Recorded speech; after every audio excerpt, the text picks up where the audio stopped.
to Liquid Lunch. It's Friday, and we've got Daniela Lanbaldini joining us here. Randbaldini. Yeah. Oh. That's okay. Somebody's going to get called into the office.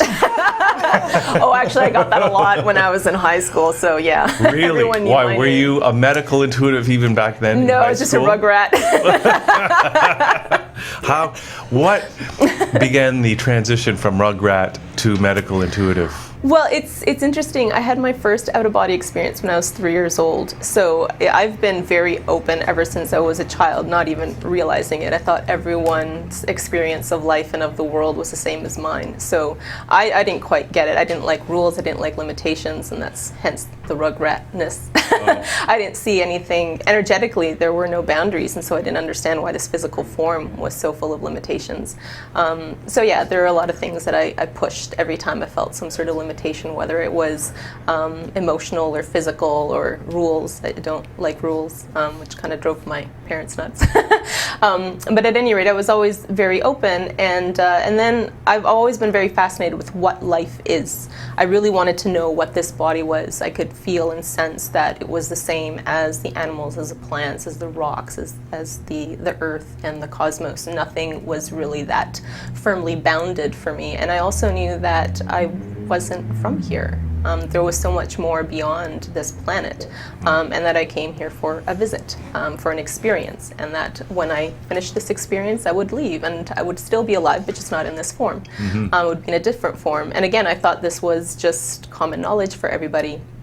And because I grew up in an environment where spirituality wasn't quite, there weren't very many spiritual tools. It was more religion, and religion didn't really quite sit well with me. But in terms of pursuing spirituality, that wasn't even really a concept.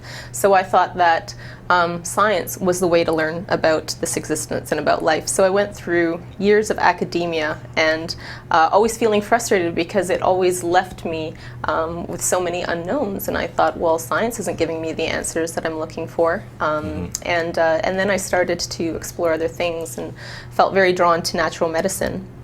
Again, it was never with the intention of being a medical intuitive. I didn't even know what that was. And when things started to really open up for me psychically a lot more, I actually repressed it quite a bit because I felt rather insane. Our society doesn't really have a lot of there's not support. A lot of education around it. It's not education. No. There isn't support. Most people walk through their world seeing things very rationally, and even if they don't experience them very rationally, they also shut off all of these intuitive feelings or clairvoyance or clairaudience. If people hear voices in their head, they either think they're going crazy, well, that was or me, yeah. Yeah, exactly. And so we don't really have a social framework for anyone to explore this further. And I think children are very, very open to this, and so it's unfortunate if we don't give children that support. So going back to how I became medical intuitive, one morning I just woke up and realized that being a medical intuitive would be a great idea because I had a background in natural medicine and my psychic abilities were starting to really open up. But to be honest, I never even knew what a medical intuitive was, and how those words came to my mind, I have no idea. And then I started to explore that a bit more, and ever since a little over a year ago, I've been doing it formally, and before that it was informal. What is the what kind of areas do medical intuitives work within? Is it like an illness, a health related? Is it physical health, or is it also mental, emotional, spiritual health, all that kind of stuff? It's generally everything. Most medical intuitives take a very holistic approach to health, primarily because that's how we just experience the world. It's not even just how we see it with our eyes, it's how we experience it. So we feel, most medical intuitives, again I'm speaking generally, but we feel energy, and so that's why we can see it and we can sense it. So generally when I do a reading, I close my eyes and I can see where there are blockages of energy in your body, whether or not there are other people associated with those blockages. It could be a feeling, an experience, or something like that. Oftentimes it'll go very far back to even childhood.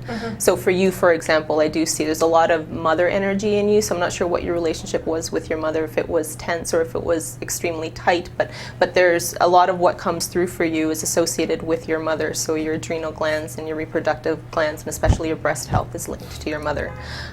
As I was saying before we started, it's almost like you have filters on your ears and on your throat. So you filter what you hear and you filter what you speak, but what is within you, there's actually a lot of darkness to come out that you don't express. You express beautiful words and softness, and you give a lot of light and love to people. There's a lot that needs to be But that is part of that mental conditioning. Yes, right? yes. Because we there's a talked lot about of patterning. that we are so stuck in what the left brain can comprehend, what our mind can do. Yeah. And the mind is not a bad guy. I think it's a good thing. Not at all. But we need to learn, or I in particular, need to learn how to instruct it and bring that balance Anna spoke about. Yes. Like we are all part of this bigger universal construct, and dis-ease and ease means, to me at least, when I'm in ease, I am in balance on all levels. Yeah. But we can't see, like I have sometimes a hard time seeing. I can feel there's a block, but I can't really lay my hand on it. It's not like you have a broken leg and you can see it. Right. Is that what is it, the challenges that you have with your clients, if there are any at all, how to have them see the benefit of a medical intuitive? Where would you start if somebody comes to you? Do they have a physical ailment, or do they feel emotionally upset, or what is it generally that brings people to you? Are they done with the medical system? They're told to die. You have cancer. There's no hope. Type of thing. Some of them. So I get a mix of people. So some of them come just for curiosity. Ooh, it's a medical intuitive. What are spirit readings? And they don't really quite know what is drawing them to me. Because I also work as an herbalist and energy medicine practitioner and as a holistic nutritionist as well. Some people come to me for that, and then they ask, oh, what's medical intuitive? I didn't even know what that was, or what are spirit readings?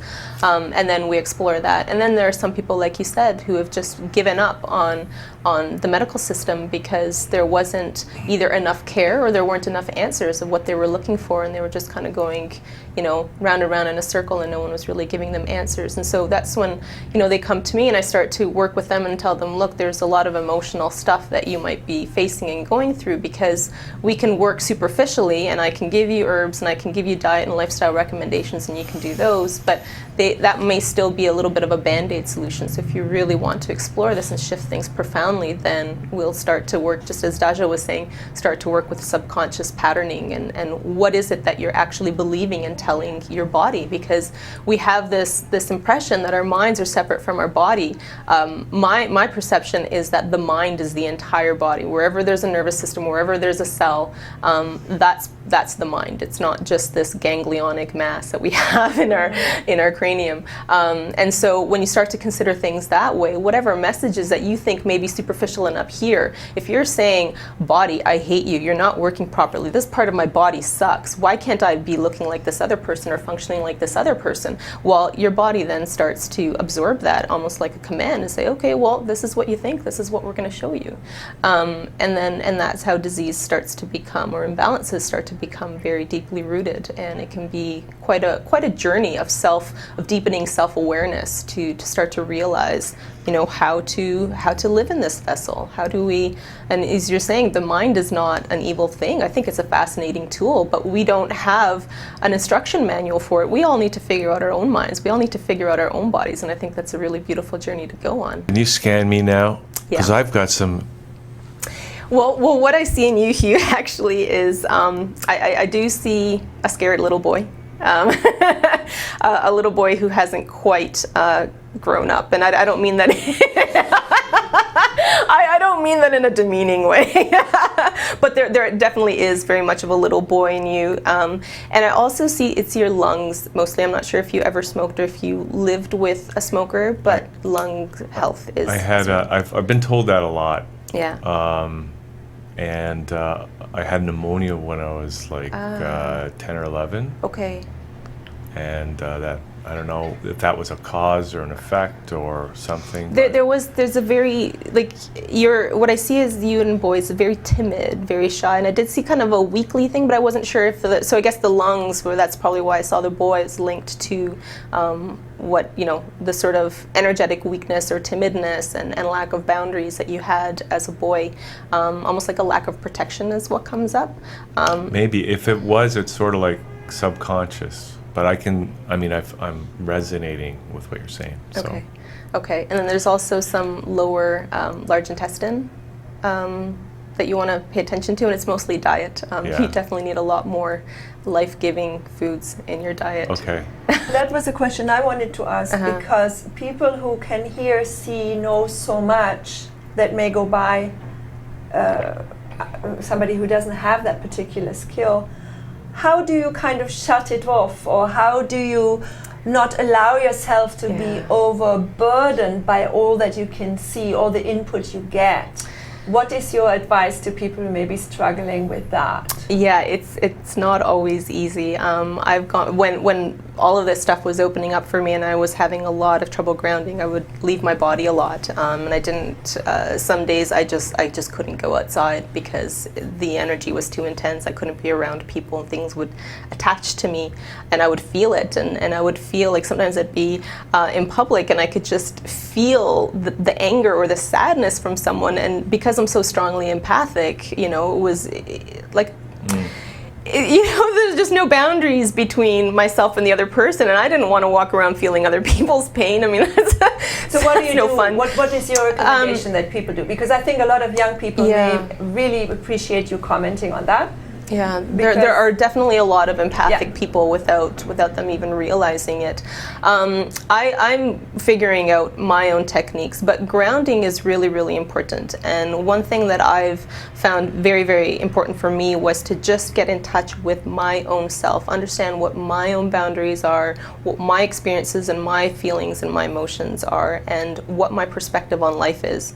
And then when I walk out into the public, I'm also very, very cautious about where I go. I hate going to malls. I burst in a mall. Even if the mall is closed, I can walk in there and it's just as chaotic, energetically chaotic for me than it is when it's full of people, because that energy lingers and it's just a horrible energy. And so I'll know if I go out in public and all of a sudden I come home and I'm feeling like a different person, I have different thoughts, I know that I have clearing to do. And so I do my own energetic clearing, I smudge regularly, I use crystals all the time, and things like that. I'm also very mindful about the things that I watch. So I don't own a TV, but I don't watch certain violent movies, I don't play violent video games and things like that. These are the kind of things that will infiltrate you. You might think psychologically you have the strength to create a boundary between, oh no, this is what life really is and this is just a game, but subconsciously it all becomes entwined. So be very mindful of the things you listen to, the songs, the music, and even just the resonance, not even just the lyrics, but the resonance, the sounds that you're listening to.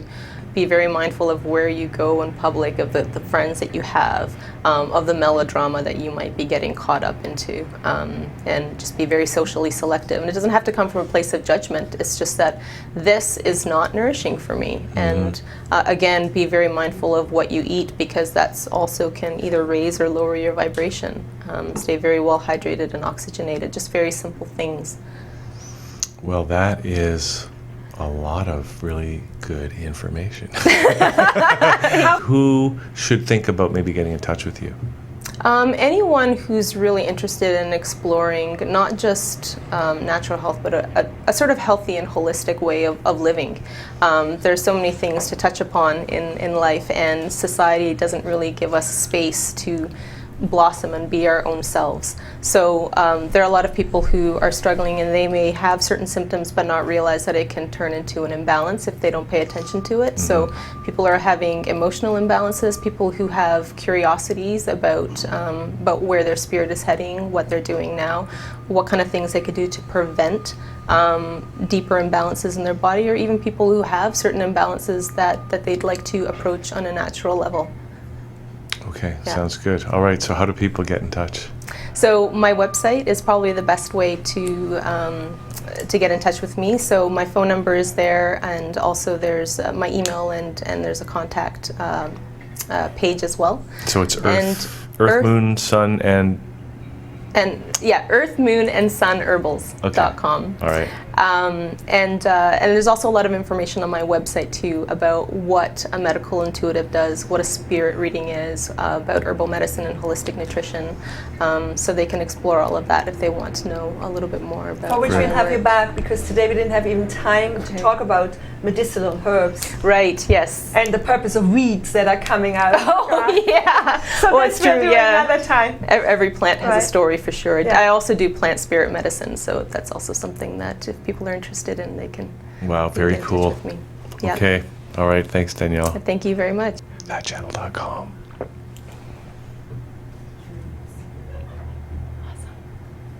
Awesome.